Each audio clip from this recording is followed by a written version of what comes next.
सुप्रभात विद्यार्थियों। हम पढ़ रहे हैं मलक मोहम्मद जायसी को, उनका प्रसिद्ध महाकाव्य पद्मावत और उसका एक खंड नागमती वियोग खंड। हम क्रमबद्ध रूप से 12 मासा पढ़ रहे हैं। आषाढ़, श्रावण, भाद्रपद, आश्विन, कार्तिक माह में नागमती की वियोग दशा का चित्रण हो चुका है। जो जिस प्रकार जायसी ने चित्रण किया है उसको हम अच्छी तरीके से समझ चुके हैं। आगे महीना आता है कार्तिक के बाद मार्गशीर्ष माह, और उसको पर्याय रूप है अगहन। जायसी ने अगहन का यहाँ पर शब्द का प्रयोग किया है। अगहन देवश घटा निशी बाडी, दूभर दुख सो जाई किमी काडी। अब धनी देवश विरह भाराती, जरह विरह ज्यों दीपक बाती। धीरे धीरे वर्षा ऋतु संपूर्ण हो गई है। अब सर्दी ऋतु में प्रवेश हुआ है। मार्गशीर्ष माह में क्या होता है इसका भी जायसी को ज्ञान है। यहाँ हम संदर्भ देख चुके हैं। देखिए, आप भी ध्यानपूर्वक सुनिए, इसको नोट करते रहे। हम हर माह का अध्ययन अलग अलग वीडियो में कर रहे हैं। सबसे पहले तो आप हिंदी साहित्य स्नातक JNVU, जब आप ये वीडियो खोलते हैं उसके नीचे यह आपको YouTube चैनल इस नाम से मिलता है और उसके आगे सब्सक्राइब लिखा होता है, उस पर आपको क्लिक करना है, तब जाके ये चैनल सब्सक्राइब होगा और एक बेल आइकन का निशान आएगा, उस पर भी क्लिक करोगे तो जो भी आगे वीडियो इस चैनल पर डाले जाएंगे वो आपको अपने आप नोटिफिकेशन आ जाएगा आपके मोबाइल की ये वीडियो डाला गया और हमें ये पढ़ना है, ये फर्स्ट ईयर का, ये सेकंड ईयर का, ये फाइनल का, इस पर मैं डाल रहा हूँ। और यह जब भी आपको कभी भी समस्या आए तो इसको तुरंत खोल करके, आप पढ़ ही रहे हो तो तुरंत खोल करके देख सकते हो कि इसमें क्या बात है, कैसे पढ़ना है, कैसे लिखना है, कैसे याद करना है। हम अगहन महीने की बात कर रहे हैं, नागमती का वियोग। अगहन देवश घटा, देवश यानी दिवस। ये देखो, मैं इसको एक एक शब्द को अर्थ आपके सामने रख रहा हूँ। कारण ये है कि हम जो वर्तमान कवियों की, आधुनिक काल के कवियों को पढ़ते हैं, उनकी भाषा जो है वो खड़ी बोली हिंदी है और हम उसका प्रयोग रात दिन करते हैं, हम बोलने में, हम व्यवहार में करते हैं, इसलिए वो हमें आती है।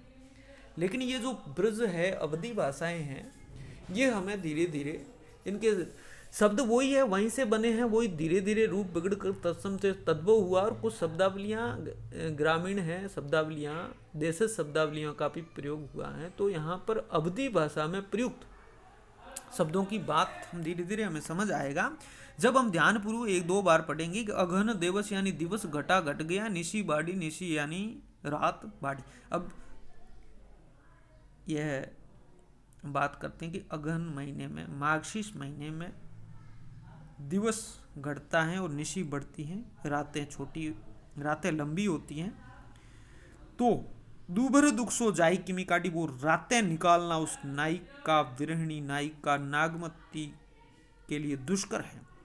नागमती की व्यथा और भी अधिक बढ़ गई है क्योंकि वो समझ नहीं पाती कि पति के बिछो से असह्य दुख को कैसे दूर किया जाए। लंबी रातों का काटना उसके लिए और भी अधिक कष्टकर हो गया।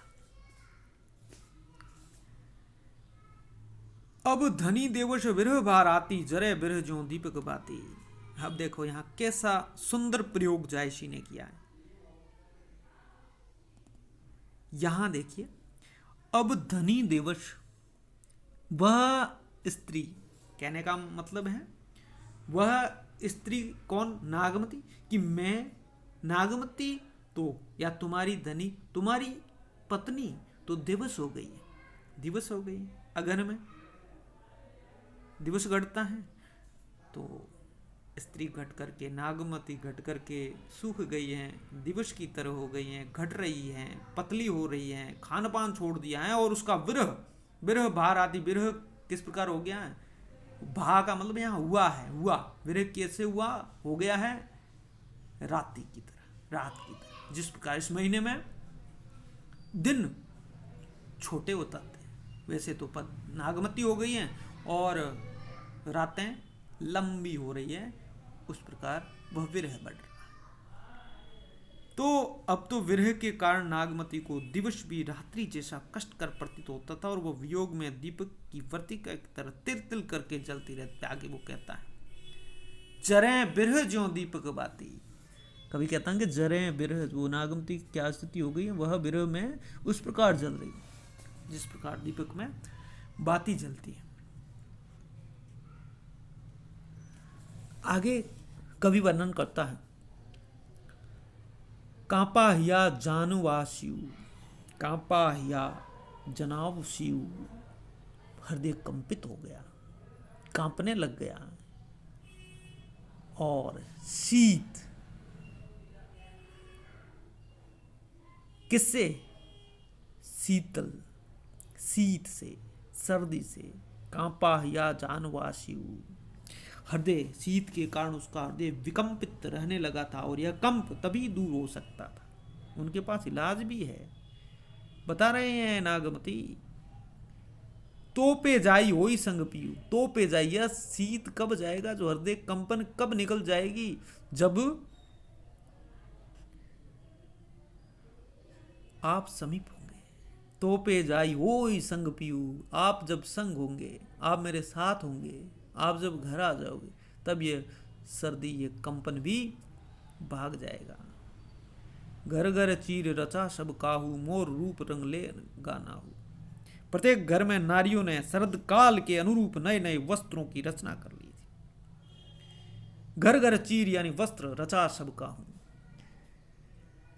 घर घर में रचना करना वस्त्रों की, या रचना का मतलब रंग भी होता है, रंग लगाया जा रहा था। लेकिन मैं क्या रंग लगाऊं, किसको रंगू, मोर रूप रंग ले गया ना, मैं कैसे रंगू, मेरा रूप और रंग दोनों ही मेरा नाहू यानी स्वामी मेरे पति रतन सेन लेकर चले गए, वो अभी यहाँ पर उपस्थित नहीं है, इसलिए मैं कैसे इन नए नए वस्त्रों को रंग दूं, क्योंकि रंग ही नहीं मेरे पास। देखिए कितना सुंदर वर्णन किया गया। आगे कवि कहते हैं पलटी न बहुरा गाजो बछोई, अबू फिरे फिरे रंग सोई। पलटी न बछुरा, वह जो छोड़ कर गया, पलटी न बहुरा, वापस होकर नहीं आया, पलटी न बहुरा, दोबारा वापस नहीं आया, जो बछोई, जो मेरे को छोड़ करके गया। एक एक अर्थ, शब्द का अर्थ देखिए आप, वह बार बार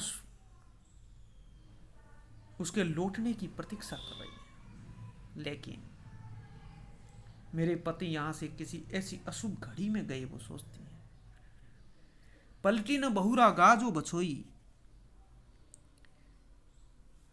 कि वो वापस नहीं आ रहे, जो बिछुड़ करके चले गए हैं।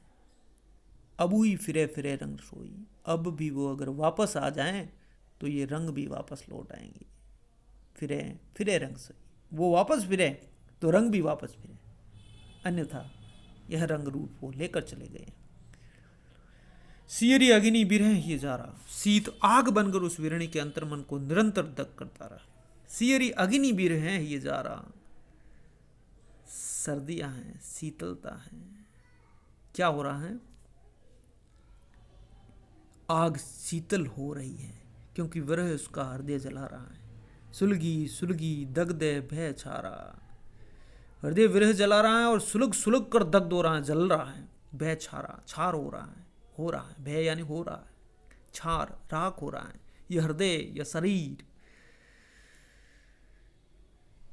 यह दुख दग्ध न जाने कंतु, और यह जो दुख मेरा और यह जलना, दाह दगना, कंतु नहीं जानता है, मेरा कांत नहीं जानता, मेरा पति नहीं जानता है। जोबन जन्म करे भस्मतु, और मेरा यौवन और ये जन्म योग मेरे जीवन प्राप्त हुआ है, मेरा भस्म कर रहा है वो मेरा पति, मेरा जीवन व्यर्थ जा रहा है, क्योंकि वो मेरे पास नहीं है। इस विरागन में सुलग कर जल कर राख हो रही हूं मैं। उसके अंतर मन में टीस थी कि मैं विरहावस्था के दुख से मेरे प्रियतम सर्वथा अनभिज्ञ है, और उसकी इस अज्ञानता के कारण ही मेरा यौवन और जीवन जलकर भस्म होते जा रहे हैं। वह अज्ञानता है कि उसको उनको पता नहीं है कि मेरी तुम्हारे जाने के बाद क्या दशा हो रही है। निस्सार होते जा रहे हैं जीवन और जन। आगे एक दुआ क्या कहती है, बहुत सुंदर दुआ है, देखिए। पियसो कहेहु संदेश रा ए भंवरा ए काग, सो धनी बिरह जरी गई तहिक धुआं हम लाग। राम भी सीता के पीछे जाते हैं तो पक्षियों से बात करते हैं, वैसे ही नागमती भी भंवरे और काग से कह रही है। क्या कह रही है? विरहिणी नायिका, हे भोरे और हे काग, पियसो कहू संदेश रा, अपने प्रियतम को जाकर ये संदेश कहो, ए भंवरे, हे काग, हे कौए। क्या कहोगे? सो धनी के तुम्हारी पत्नी बिरह जरी गई, विरह में जलकर मर गई, तेहिक धुआं हम लाग। जब वो विरह में जलकर मरी उसका धुआं निकला और वह धुआं हम पर लगा, तभी हम काले हुए। भंवरा और कौआ क्यों काला है?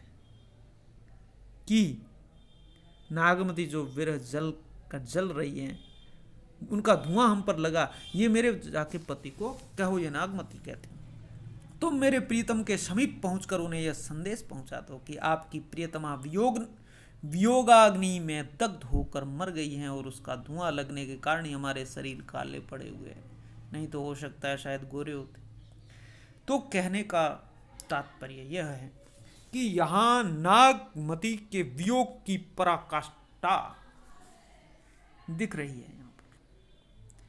और अवधी भाषा में चौपाई दोहे छंद में उत्प्रेक्षा, उपमा, रूपक, अनुप्रास, अलंकार से सुसज्जित इनका काव्य और वियोग श्रृंगार रस, माधुर्य गुण, अवधि की ठेठ शब्दावली इनकी कला पक्ष को और मजबूत करते हैं, सुंदर करते हैं। सौंदर्य इनके काव्य में वर्तमान। आज हम इतना ही पढ़ेंगे। धन्यवाद।